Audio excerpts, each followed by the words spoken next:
Page number 6, सर्वे became important. ये second source है historians के। ब्रिटिशर थे, वो सर्वे करके भी इंफॉर्मेशन कलेक्ट करते थे। First I will read the paragraph.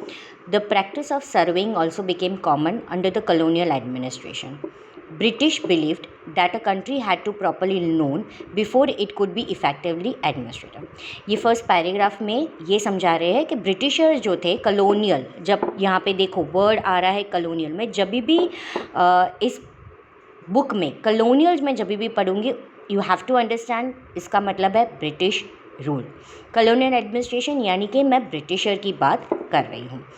तो उनको प्रैक्टिस थी सर्वेइंग, यानी वो सर्वे करके सारी इन्फॉर्मेशन कलेक्ट करते थे। वो बिलीव करते थे अगर कोई भी कंट्री को प्रॉपरली जानना हो या वो कंट्री को इफ़ेक्टिवली एडमिनिस्टर करना हो तो उसका सर्वे करना पड़ेगा। Second paragraph. By the early 19th century, detailed survey were being carried out to map the entire country. In the villages, revenue survey were conducted. The effort was to know the topography, the soil quality, the flora, the fauna, the local histories, and the cropping pattern.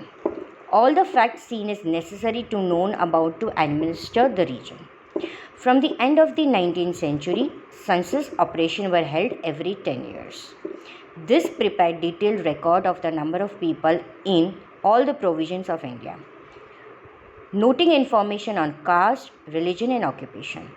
There were many other surveys: botanical survey, zoological survey, archaeological survey, anthropological survey and forest survey. Second paragraph में 2 point में divide किया, early 19th और end of 19th। मैं पहले early 19th का आपको explain करती हूँ कि वहाँ पे डिटेल सर्वे होते थे। वो लोग सर्वे करते थे, अगर पूरी एंटायर कंट्री का मैपिंग करते थे। यहाँ पे एक एग्जांपल हमें विलेज का दिया गया है कि वो कोई भी XYZ विलेज लेते थे, वो विलेज में रेवेन्यू सर्वे शुरू करते थे कि उस विलेज में जो लैंड है उसमें कितना रेवेन्यू वो कलेक्ट कर सकते हैं। वो लोग एफर्ट डालते थे कि उसकी टोपोग्राफी कैसी है, उनके लैंड की सॉइल की क्वालिटी कैसी है, फ्लोरा कैसा है, फना कैसा है, इसकी लोकल हिस्ट्रीज़ क्या है, वो विलेज में जो फील्ड है उसका क्रॉपिंग पैटर्न क्यों है। ये सब इसलिए किया जाता था क्योंकि उनको रेवेन्यू कलेक्ट करने का आइडिया आता था, क्योंकि एक ही सोर्स था, revenue was the main source. All the facts seen necessary, और ये एडमिनिस्ट्रेटिव रीजन संभालते थे।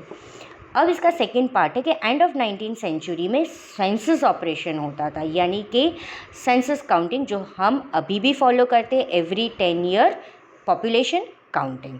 ये प्रिपेयर करते थे डिटेल्ड रिकॉर्ड के नंबर ऑफ़ पीपल हर एक प्रोविज़न में कैसे हैं, और वो उसको अलग अलग क्राइटेरिया में डिवाइड करते थे, कास्ट, रिलीजन और उसके ऑक्यूपेशन के हिसाब से। यहाँ पे हमें 2 सर्वे का एग्जाम्पल दिया गया है।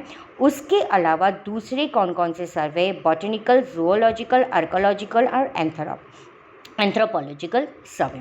बॉटनिकल सर्वे यानी कि प्लांट्स के बारे में, zoological यानी कि animals, archaeological survey, archaeology are the people who study about the history, यानी कि वो चीज़ को खुदाई करके, कोई साइट को खुदाई करके उस चीज़ को हमें इंफॉर्मेशन सोर्स की तरह देते हैं, एक्सकैवेट द साइट, जैसे कि Harappan civilisation, Mohenjodaro civilisation archaeologist का काम है।